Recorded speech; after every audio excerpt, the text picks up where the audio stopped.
Hi, my name is Jessica White. Thanks for joining me today for a rough draft presentation to learn more about me, my professional background and goals, and my portfolio.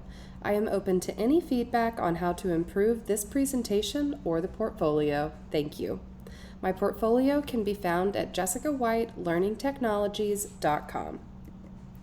I am a fifth-year social studies educator at Louisville School of Science and Technology.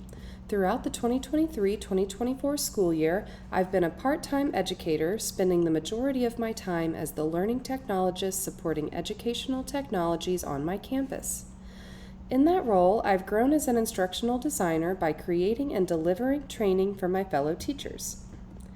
In this presentation, I'd like to share more about myself, share my resume and goal statements, and give you an overview of my portfolio, including the projects I am most proud of. Let's begin. I've been intrigued by learning technology since my first year of teaching when the pandemic moved our learning structures completely online. That experience led to my pursuit of a master's degree in learning technologies from UNT, where I learned how to design effective online learning. I have been able to leverage my growing knowledge into the learning technologist position I hold today. Now that I'm graduating, I hope to use my skills in instructional design with a larger organization. To showcase my skills, I've put together a professional portfolio website.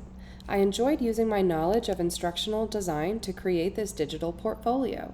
My portfolio includes everything a hiring manager needs to know about me. I've organized the content based on importance and relevance, beginning with my resume and career goal statement, seen here. The other main sections of my portfolio are digital creative works, ADDIE method-based projects, and scholarly and professional writing. One disclaimer before beginning. I have learned from this process that Apple computers and WordPress.com don't work well together. Because of this, there are many pages where I have embedded PDF examples of my work that will not load in all browsers, including my own. Also, because of the dissonance between Apple and WordPress, it is nearly impossible to edit them on my Mac. I have learned from this experience and will make the necessary changes on a different laptop before preparing the final draft of this presentation. With that out of the way, let's check it out.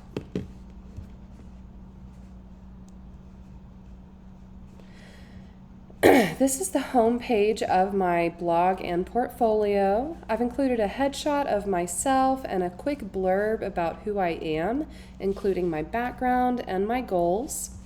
If you scroll down the page, you'll be able to see my latest articles from my blog.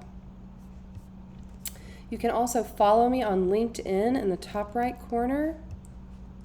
And of course, click the menu to find out more. My 5 sections are my resume and goals, ADDIE portfolio, academic writing portfolio, digital graphic design portfolio, and the rest of my blog posts. Let's start with my resume and goals. Here in this section, you can see the issue that I referred to in the disclaimer. This should be a PDF that you can scroll through. However, it does not load on this browser and many others, so I will be fixing that. I've included a graphic here of my journey to learning technologies to give hiring managers an idea of where I came from and where I'm going.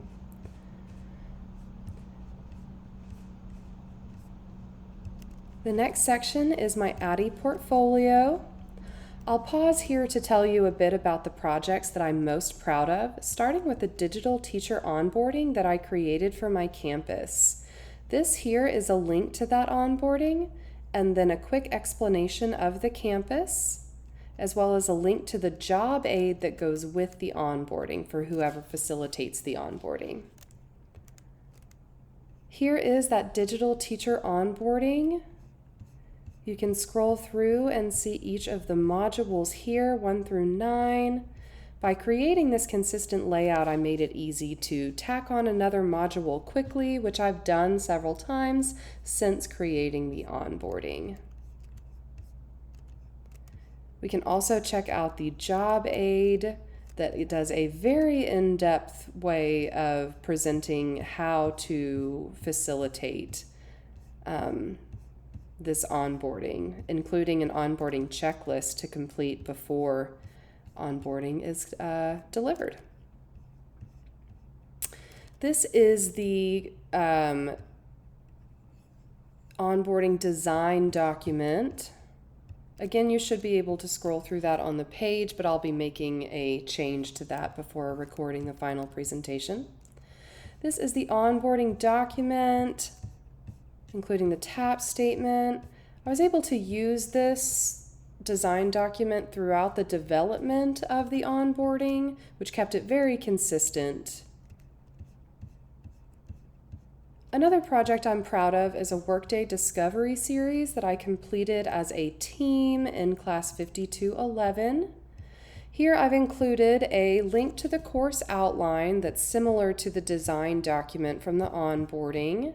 I've also included a video of my process of creation like I did for the onboarding if anybody is interested.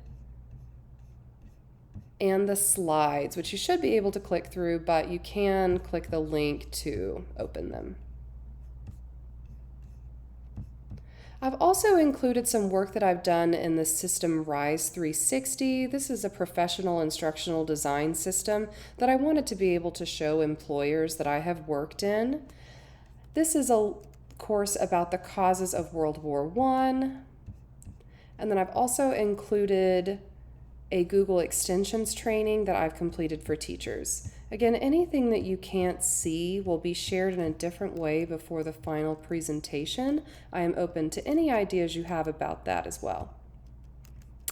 I have an academic and professional writing portfolio with 3 pieces of writing that I'm most proud of, including a proposal for virtual reality at my campus, a plan to convert a face-to-face class to an online course, and some in-depth research about how I found that learning technologies impact executive function for learners who have an autism spectrum disorder. The final portfolio section is my digital graphic design portfolio. Here you can see the solution that I have to those other pages. I'll include an image as well as a link, which is what I've done here. I'm proud of these graphics because they relate in some way to my work in my master's program and my work as a learning technologist, as well as the work I hope to do as an instructional designer. I've also included some examples of different slideshows that I've created for trainings that you will be able to view once changes have been made. The final section of the website is my blog posts. I chose to keep these blog posts in here and keep the blog as part of the portfolio because I think that this shows employers who I am and the different work that I've done, why I work the way that I do, and what I believe about learning technologies. And of course, you can click up top to go back to my home page and start the process over again. So this is my portfolio that I hope to be able to share with employers. And I appreciate you joining me today. Don't forget to follow me on LinkedIn at Jessica-White-LTech, or you can email me with your questions, jessicawhite12@gmail.com. And don't forget to visit that portfolio at jessicawhitelearningtechnologies.com. Thanks.